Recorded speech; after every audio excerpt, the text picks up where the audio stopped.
It's time once again for your full debrief of everything that happened last week in Star Citizen. From explosive roadmap updates to the latest developments of 4.1.1, new missions, balancing passes, and some juicy insight from the monthly report, let's break it all down right now.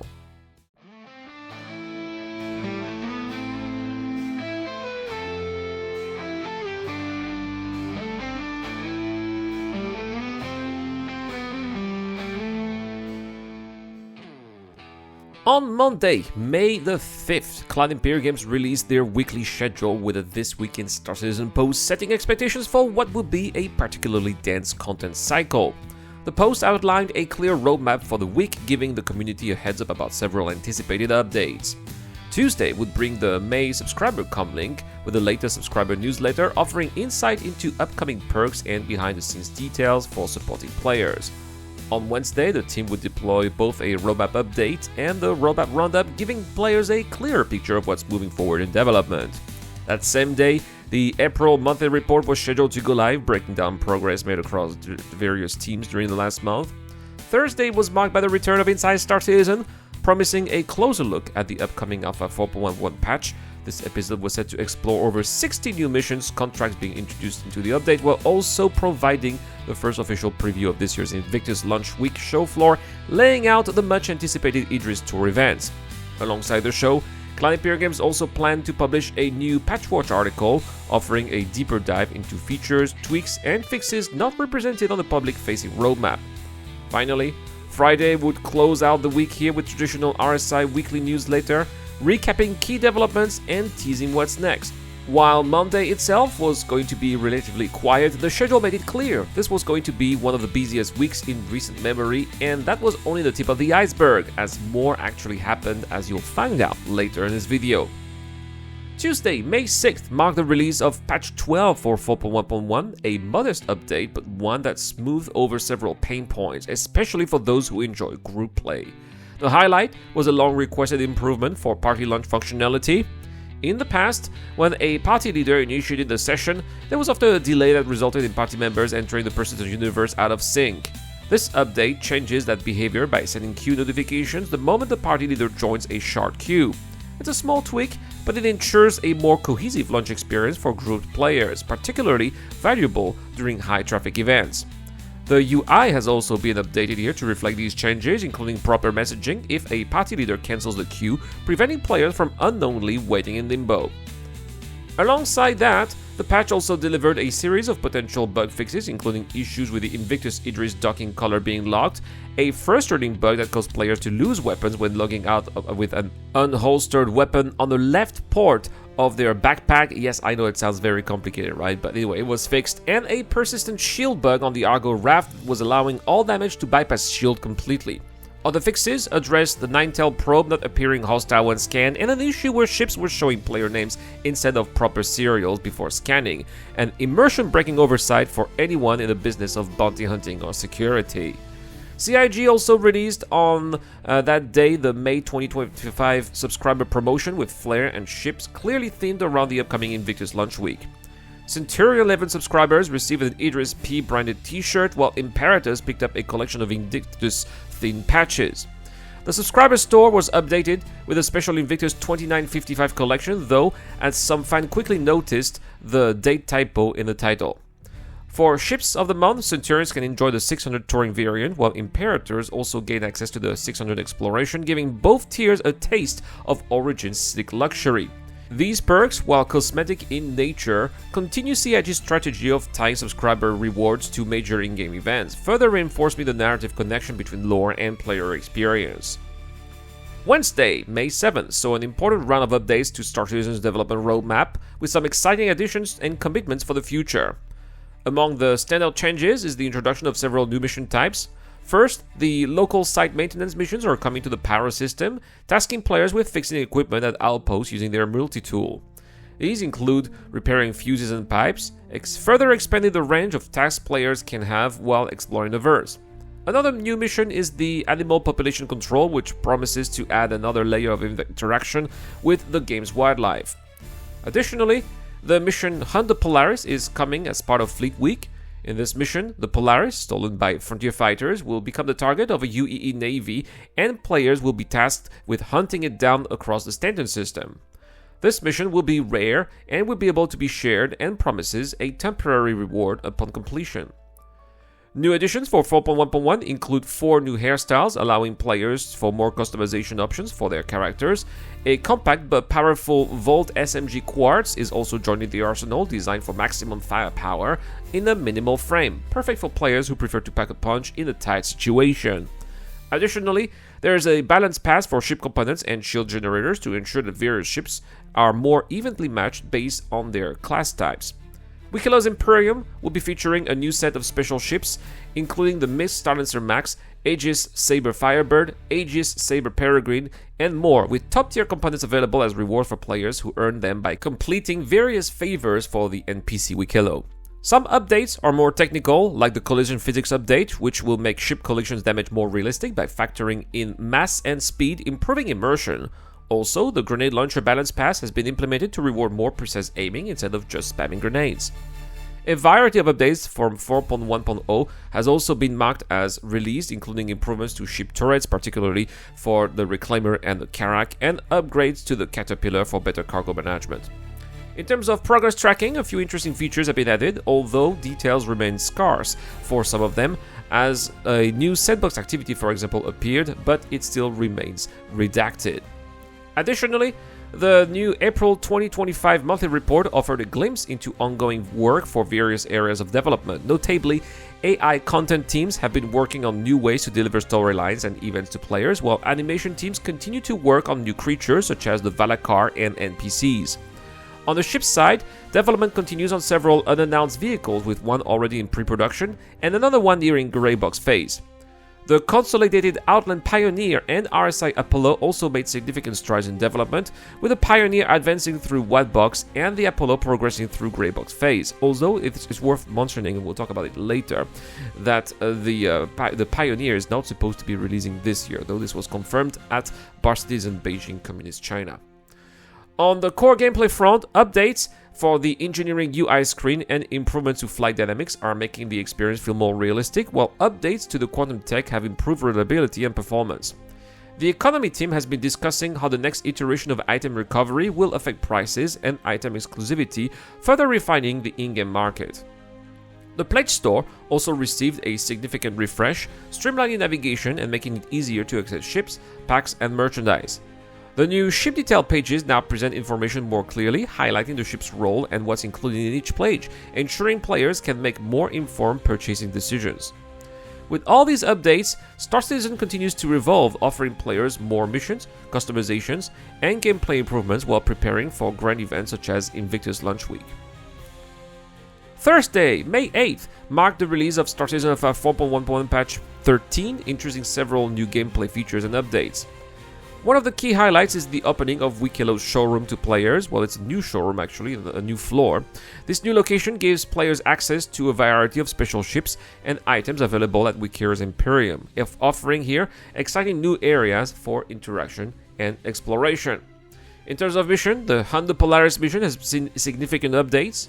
Previously, only the mission leader received the reward, but now all players involved in the mission will be rewarded with script in advance of future changes that will allow the mission to be accepted by the entire server. This adjustment should make the mission more accessible and rewarding for players in larger groups. For ships and vehicles, a couple of notable changes have been made. The Atlas tractor beam functionality has been disabled in green zones. This change prevents players from using the tractor beam in safe areas where it could potentially disrupt gameplay. Ammunition capacities for the Scorpius and Hurricane turrets have been increased, enhancing the offensive capacities of these ships in combat situations. A key new feature being tested in this patch is the introduction of ship weapon recall reactions. The following weapons now have recall effects, including the CF337 Panther repeaters of size 3, the A&R12 cannons, size 4 here, and the RSI Polaris cannon. Players can scale or disable the recoil effects via an option in the setting, offering more control over new gameplay mechanics. The goal of this feature is to increase realism and challenge during combat, making the experience more immersive. Additionally, a core tech update brings improvements to the 3D comms notification system. This update ensures that when players receive communications during missions or other gameplay events, their character's face and animations will be passed through the viewer, enhancing immersion during interactions.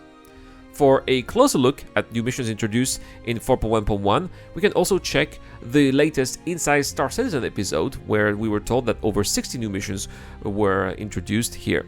The episode provides insight to how these missions integrate into the person's universe, offering new gameplay experiences for players.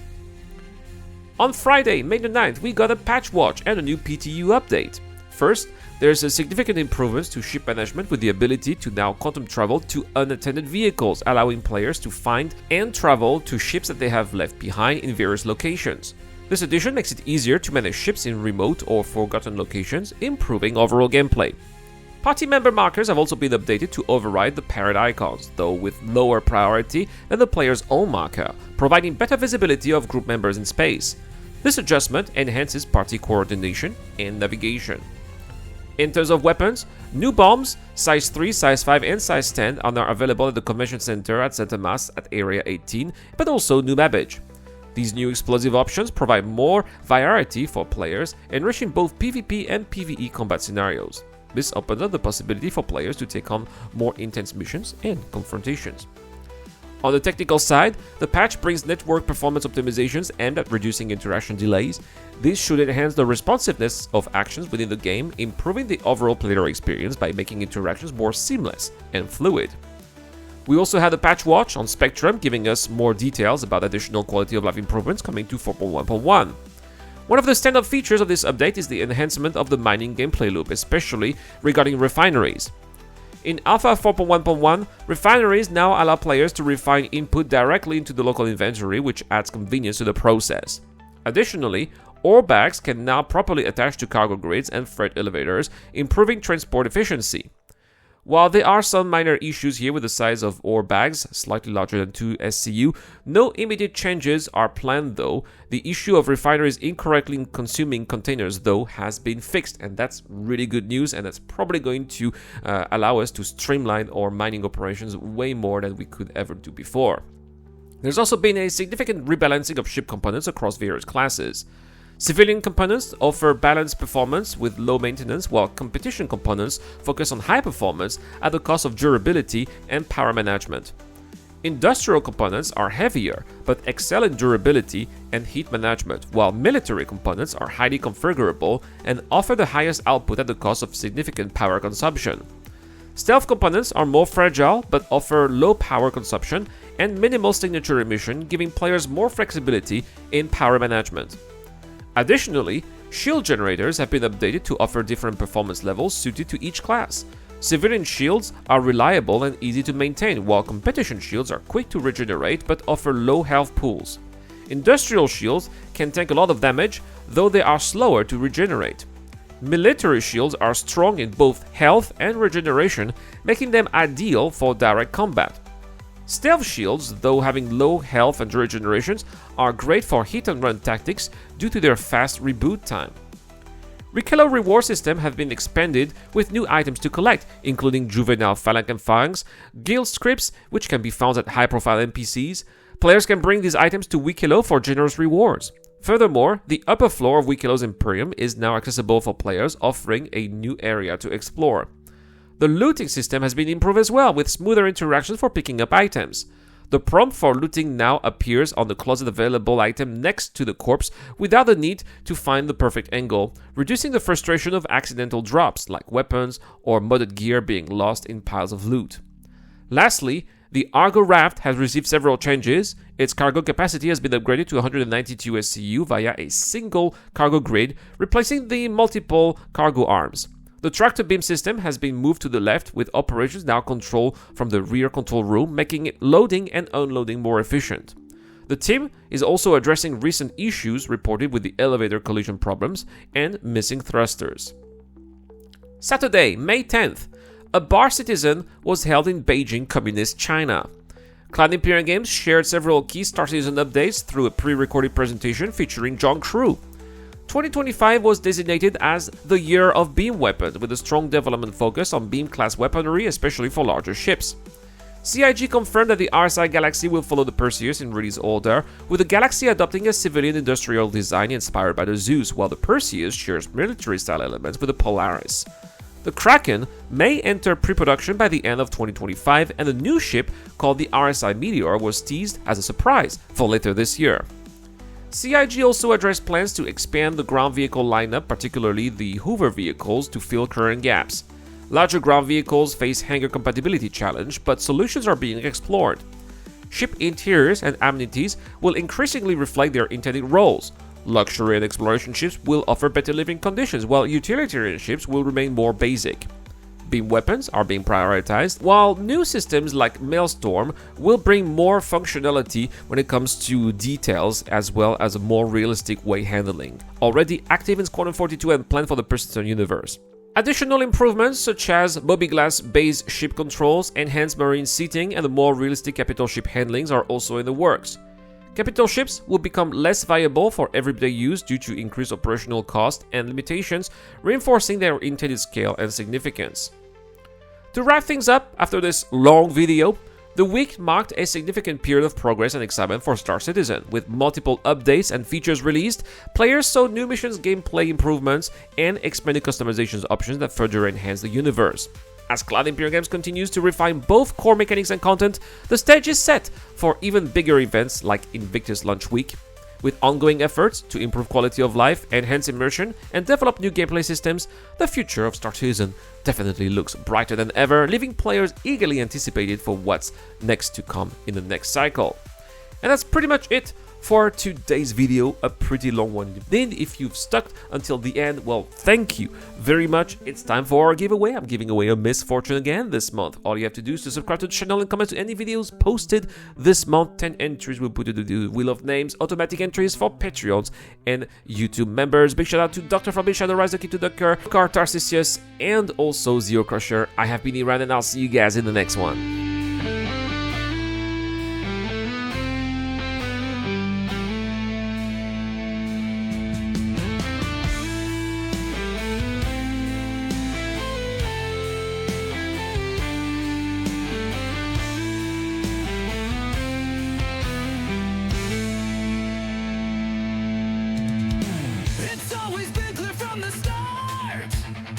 There'll come a time we'll have to be smart. Now what we have is just an illusion, a placeholder that's far from the final vision. Thou shalt not take what thou hast for granted. It's all subject to change, it's what they wanted, and it will stay so till release day. Pay attention, that's what they always say. But we still have a lot of time to prepare. We need to get ready for